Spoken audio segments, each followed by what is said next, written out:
Final Fantasy XIV is a game with a whole host of challenging group content to keep players engaged and on their toes. But there's really only one part of the game that pushes solo players to their absolute peak, that challenges their consistency, their ability to react well in moment-to-moment scenarios, and their knowledge. I'm speaking, of course, about Heaven on High. Hello, my name is Rinon, and I've been going back and attempting to complete all of Final Fantasy XIV's greatest challenges across its decade-long lifespan. Today, we are going to be going for the Lone Hero achievement, which you can obtain from completing all 100 floors of Heaven on High completely solo in one save file, without any wipes.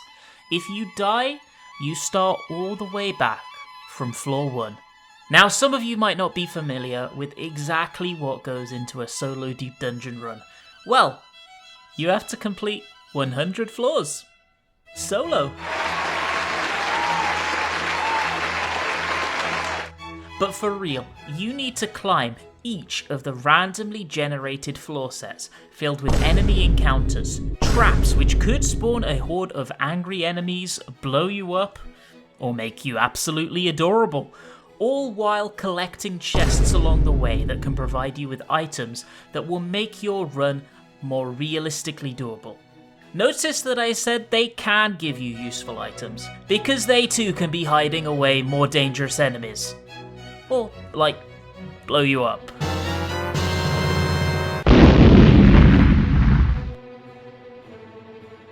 You only get a breather in between each set of 10 floors, and one set can take anywhere between 50 minutes and 60 minutes, but you are much more likely to be there for the upper end of that timer.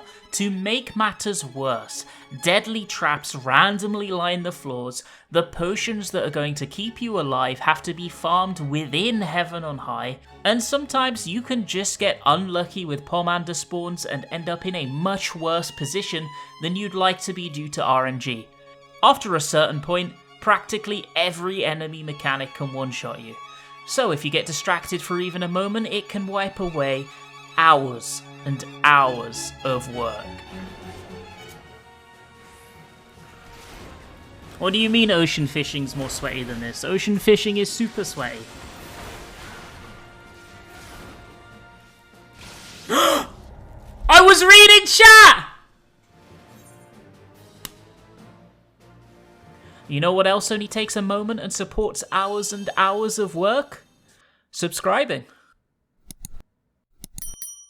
Things started off well. After all, I was clearly well prepared. How do I get that back up?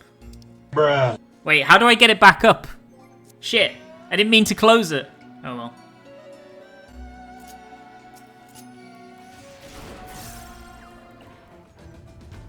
Okay, by the way, I have no idea what any of the bosses do either. I don't remember.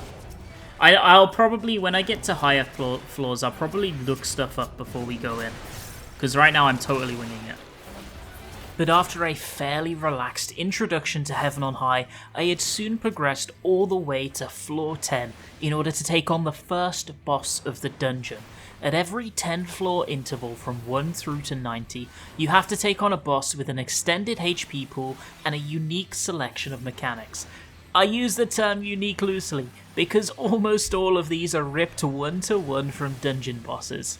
I suppose I also use the term mechanics loosely too, because a lot of these fights can easily be explained away by just dodge AoE and don't get knocked in the funny puddle. Damn guys, this is tight. This is close. We're in trouble here, boys.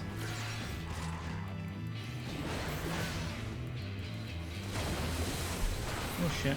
Oh, it was dead. Okay, that's fine. We did it! 10 floors down! Let's go! Take a screenie to commemorate finishing the floor, yo, let's go! Now is probably a good time to talk about why I chose to play tank for Heaven on High. You can enter on any job you want, but each job and role have unique strengths and weaknesses that you have to weigh up when deciding which to try the tower on. As a tank, I have a good amount of survivability against mobs, and as a result I don't really need to rely quite as much on kiting and HP potions as a DPS would.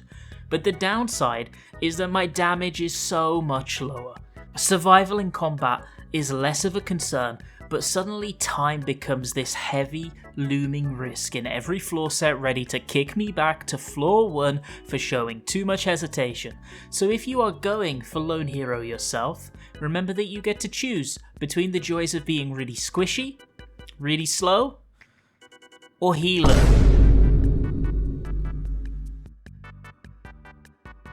Alternatively, if you want the real reason to play tank, you can go AFK for a minute straight, come back and pretend nothing happened. Try doing that on Machinist. DPS simps.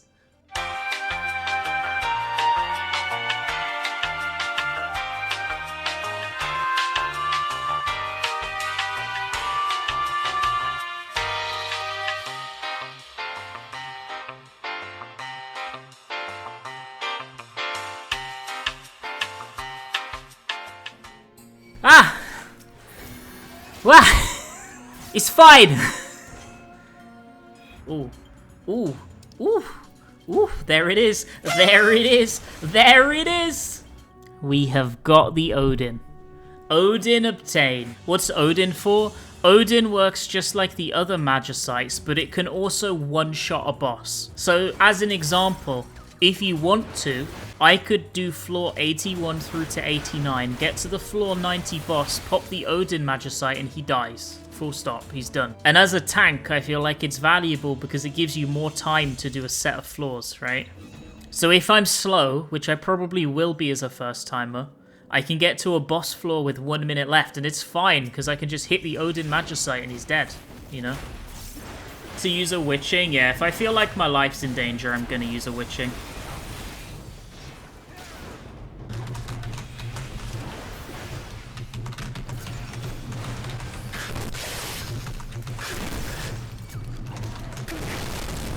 Nah, I'm just gonna do it, fuck it.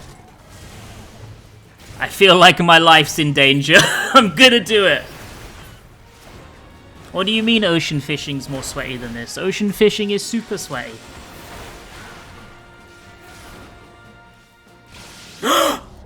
I was reading chat! I was reading chat! Oh.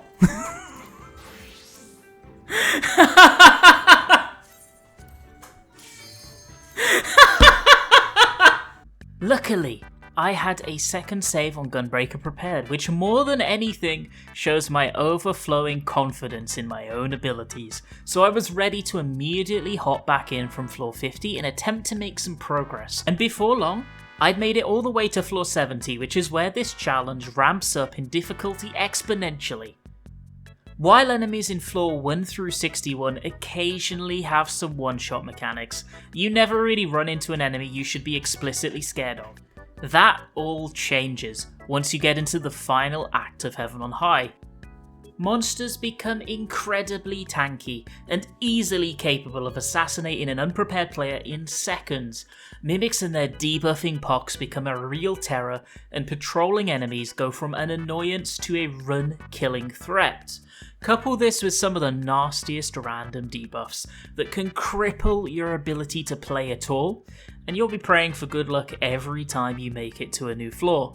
This is where you're going to need to start burning through your painstakingly collected set of pomanders in order to make it through problem scenarios, and how well you manage to use them is likely going to be the determining factor on whether you're going to become a lone hero or you're going back to being a floor 1 enjoyer once more. After making it through the dreaded 71 to 80 floor set mostly unscathed on my first try, it was time for what is potentially the toughest series of floors in the entire climb, 81 through 90. It started off as well as you could possibly imagine. For the next one we got Rampart and we'll have our burst window and he should die. Uh-oh. Making the mother of all omelets here, Jack. Can't spread over every egg. Why won't you die?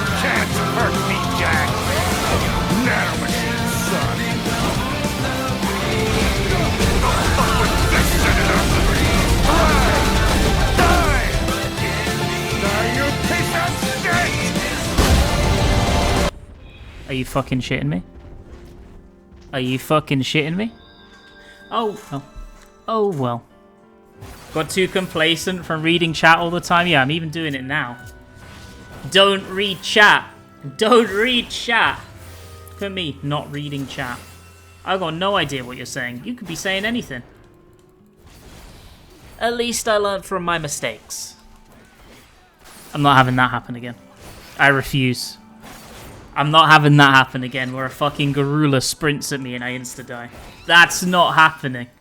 It may have cost me most of my pomanders, including my raises, my floor-wiping magicites, and my pride. But with the final slash of Odin's Antetsuken, the floor 90 boss went down. We had made it onto the last set of floors. Only 10 more floors stood between me and the coveted lone hero title. But with my stash depleted, I was gonna need some amazing luck to make it through unscathed. Of course. Of course. Why wouldn't it? Why wouldn't it be a mimic? Why wouldn't it be a mimic? Oh, okay, it goes through walls as well. Oh! You can't line of sight it? Huh? Hopefully, at the very least, all the patrols are dead. Ah. What do I do? Frailty? It's over, right? Isn't it just over? Are you sure about that?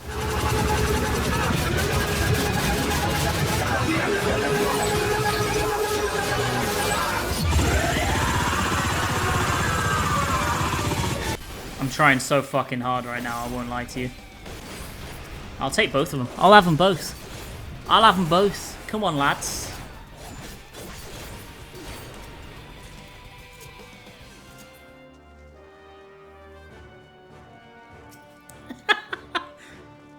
Oh no.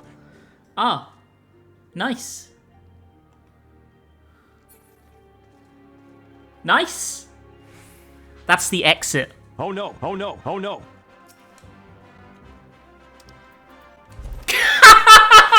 Let's fucking go! See you, nerds! And so, the first run ended at floor 96, which honestly is a lot further than I think I had any right getting to, thanks in no small part to the luckiest silver chest I've ever seen in my life. But I was pumped to go back in, to make some more progress and keep on learning.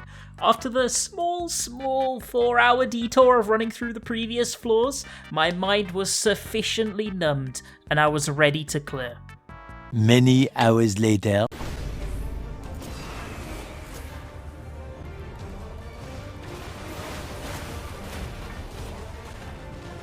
What?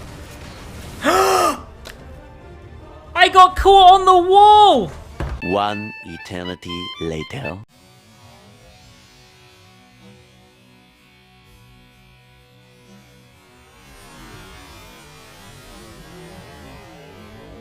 Wait, what? Wait, what? What? I turned back too early?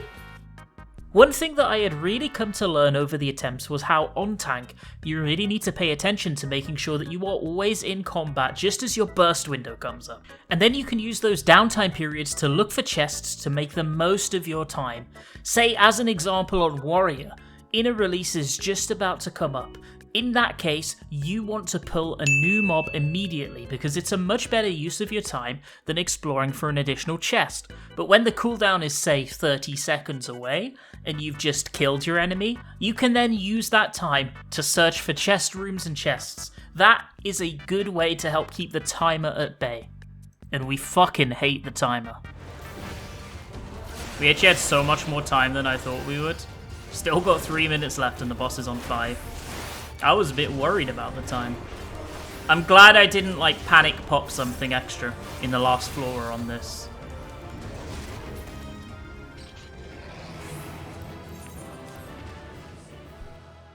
After numerous attempts that didn't make it to the final floor set, including a killer floor 91% wipe to the wall, that wasn't my fault.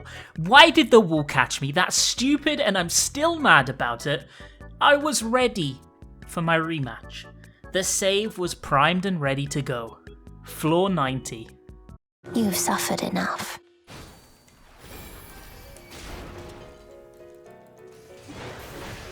No, no, no, no.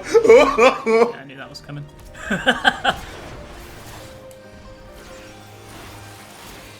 I was reading chat. I won't do that again. That was really stupid. Hey, we're all good. We're all good. Just like nothing ever happened. Do you see anything happening? I don't see anything happening. Looks fine to me, right? Looks fine to me. Things seem so scary this high. That's because it is. It's very fucking scary. Oh. 30 minutes on the first 3 floors. It's so rough. But luckily I've avoided using any floor clears. Anything like that. It's all good to go still. This run felt different somehow. The close calls were going in my favour. I was making faster decisions, and it definitely helped that I had managed to retain most of my pomanders in the climb from 1 to 90. I was feeling good.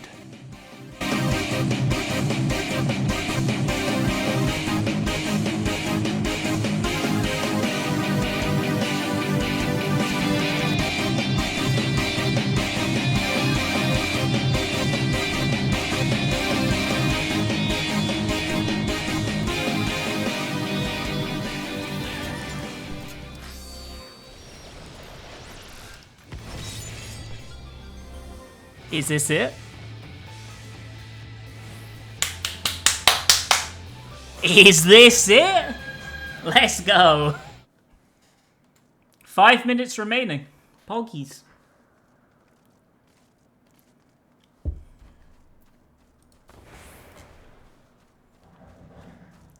Let's go, gamers. Let's fucking go. There we go. Oh, you love to see it. You love to see it. Screenshot? Oh, I don't know how to take screenshots.